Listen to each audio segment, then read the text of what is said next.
နော်အင်ကာနီးကဒီ NQ မှာ trade ဘယ်လိုဝင်ခဲ့လဲဆိုတော့ကျွန်တော် recap လုပ်ပေးမှာဖြစ်ပါတယ်ဆိုတော့ကျွန်တော် higher time frame တစ်ချက်သွားကြည့်ရအောင်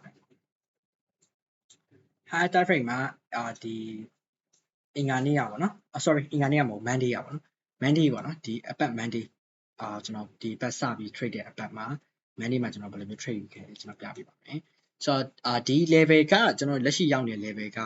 daily IRM မှာရှိတယ်ကျွန်တော်အတက်ဘက်ကိုမှန်းတယ်ပေါ့နော်အတက်ဘက်ကိုမှန်းတယ်ဘယ်လောက်မှန်းလဲဆိုတော့ဒီ4 hour ရဲ့ 50% လောက်ကြီးမှန်းတယ်ပေါ့နော်ရောက်သွားလားမသိဘူးကျွန်တော်ကနေ့လယ်ပိုင်းမှာ trade ခဲ့ရဆိုကျွန်တော်ညပိုင်းမကြည့်ဘူးရောက်သွားတယ်ရောက်ပြီးပြန်ဆင်းလာတယ်နော်ဒါဆိုတော့ 50% လောက်ထိကိုမှန်းတယ်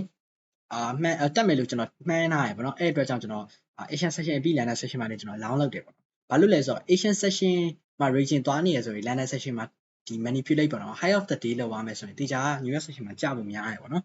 အဲ့အခါကျတော့ကျွန်တော်က New York session ကို trade ဖို့ပြောရရင်ဒီကပိုင်းနေ New York session အဲ့လောက်ကြီးကောင်းတဲ့ထဲမှာပါဘူးဗျအဲ့တော့ London session မှာကျွန်တော်ပဲဘယ်လိုပြောရမလဲကျွန်တော်long ပဲရအောင်ယူလိုက်မယ်ဆိုပြီးတော့ကျွန်တော်စဉ်းစားလိုက်တယ်နော်စဉ်းစားပြီးတော့ကျွန်တော် trade တယ်အဲ့တော့ဘယ်လို trade လဲဆိုတော့ကျွန်တော်အရင်ဆုံးကြည့်အောင်ဒီ4 hour တစ်ချက်သွားကြည့်အောင်4 hour မှာဆိုရင်ကျွန်တော် trade တဲ့ candle ပေါ့နော်ဒီ candle နောက်ပိုင်းကြီးကျွန်တော် trade တာဆိုတော့ဘယ်လိုကြည့်လဲဆိုတော့ကျွန်တော်4 hour ဒီ IRA ပေါ့နော် daily IRA မှာကျွန်တော်အခုရောက်နေတယ်ရောက်နေရအောင်မှာ4 hour ဒီ previous 4 hour candle လေးကို sweep ပြီးတော့ပေါ်တက်တာတွေ့ရတယ်ပေါ့နော်ပြီးတော့1 hour မှာဆိုရင်ဒီ swing ရောအကုန်လုံး sweep ပြီးတော့ဒီ candle ကစတက်သွားတယ်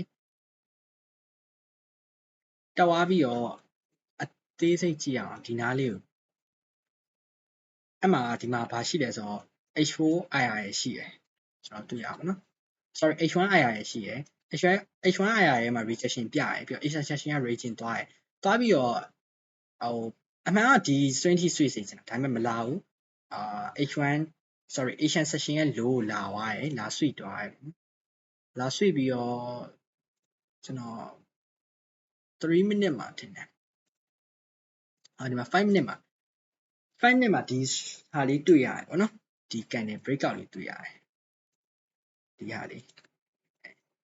ဒီကောင်လေးတွေ့ရတယ်ဒီ candle ပေါ့နော်ဒီ candle ကို breakout ဖြစ်သွားလှတယ်အဲ့ဒါလေးတွေ့ရတယ်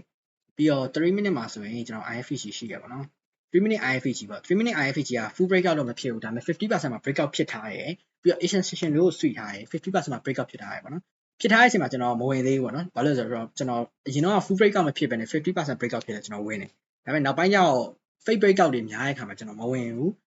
တစ်ချက်စောင့်လိုက်တယ်1 minute ကိုပြန်ထပ်ဆင်းလိုက်တယ်1 minute ဆင်းပြီးတော့3 minute IFG ကို retest လာနေအောင်ကျွန်တော်1 minute မှာသွားပြီးတော့ထပ်ကြည့်တယ်1 minute မှာထပ်ကြည့်တဲ့အချိန်မှာ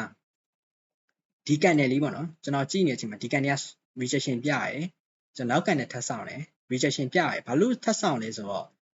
ဒီမှာ1 minute gap ရှိတာပေါ့နော်ဒီ1 minute gap ထဲကိုပြန်လာအောင်ကျွန်တော်ကြည့်တယ် okay ဒီ1 minute gap မှာလည်း rejection ပြရတယ်ပြီးတော့ဒီ 3 minute gap ရဲ့ 50% မှာလည်း rejection ပြရချိန်မှာကျွန်တော်နောက် candle မှာစပြီးတော့ long တယ်ပေါ့နော် long ပြီး stop loss ကျွန်တော်ဒီ exception low ရဲ့အောက်မှာဆွေးထားရလို့အောက်မှာထားရဲပြီး TP ကိုကြောက်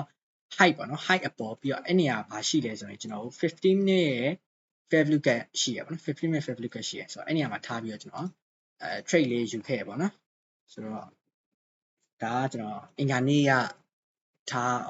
sorry Monday က trade တဲ့ trade recap လေးဖြစ်ပါတယ်ဆိုတော့break even ကိုကျွန်တော်ဒီ5 minute ပေါ့နော်ဒီ5 minute fair value gap ရှိတဲ့နေရာမှာကျွန်တော်ဝင် sorry 5 minute fair value gap မဟုတ်ဘူး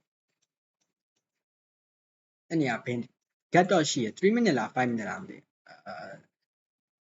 yes ဒီ fair value gap အပေါ် order block အဲ့နားလေးမှာကျွန်တော် break even ထားရပါတော့ဆိုတော့ဒါ Asian session swing trade လေးပဲဖြစ်ပါတယ်Monday ကဝင်တဲ့ trade ပေါ့နော်ဆိုတော့